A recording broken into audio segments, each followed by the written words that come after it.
So okay mga paps, susta pala. Ngayong araw pala, i-update ko lang kayo regarding do sa in-scan kong Ford Escape. Okay? So yung Ford Escape na yon, merong problema sa map sensor. Ngayon, namamatay yung makina nun, di ba mga paps?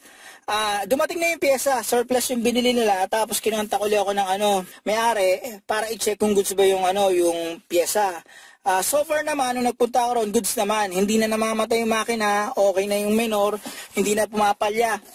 Tapos nun, yung reading ko nung map sensor, meron na lumalabas. Kumbaga, nagbabato na siya ng reading papunta sa ECU.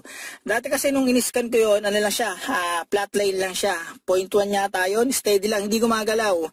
Ngayon, gumagalaw na siya. Okay? So, konting kaalaman lang, doon sa Ford Escape na yon, yung normal na map sensor reading kapag naka-idle lang siya, ay 3.5 hanggang 5.3. So, dun dapat papasok yung specification nun, yung reading nun. Okay, na naka-idle lang siya. Tapos nun, isa pa sa technique nun, ang pag-troubleshoot nun, diba, ina-accelerate ko, tapos titignan mo kung magbabago yung reading niya. Base sa specification nun, kapag, troubleshoot mo siya ng 2,500 RPM, naka 2,500 RPM ka, diba, accelerate mo. Titingnan mo kung yung value ng map sensor, dapat yun around 11 hanggang 16 grams per second, okay? So, ganun yung pag-check nun.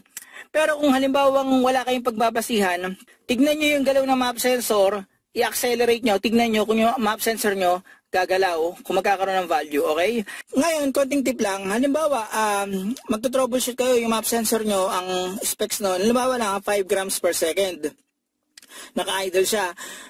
Tapos noon may konting discrepancy, halimbawa naging 7.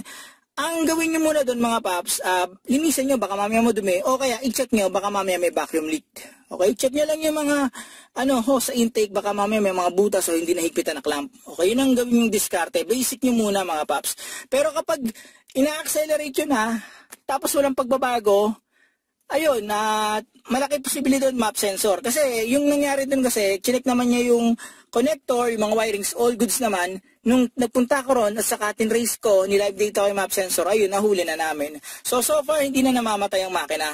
So yun lang mga paps, sana nakatulong tong video na to. In case na meron kayong problema sa map sensor, ganun ang gawin yung troubleshooting. Basicin nyo muna.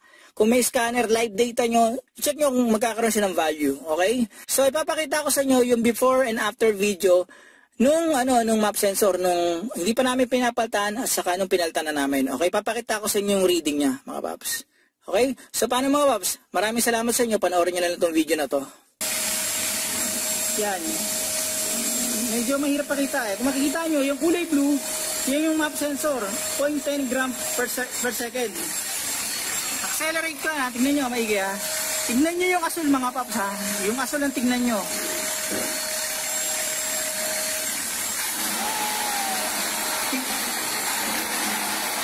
Napansin nyo yung asul. Ang taas na ng RPM, di ba yan? Kita nyo, tas yung IET tumataas din. Siyempre may init. Yung asul hindi na umaangat. Okay?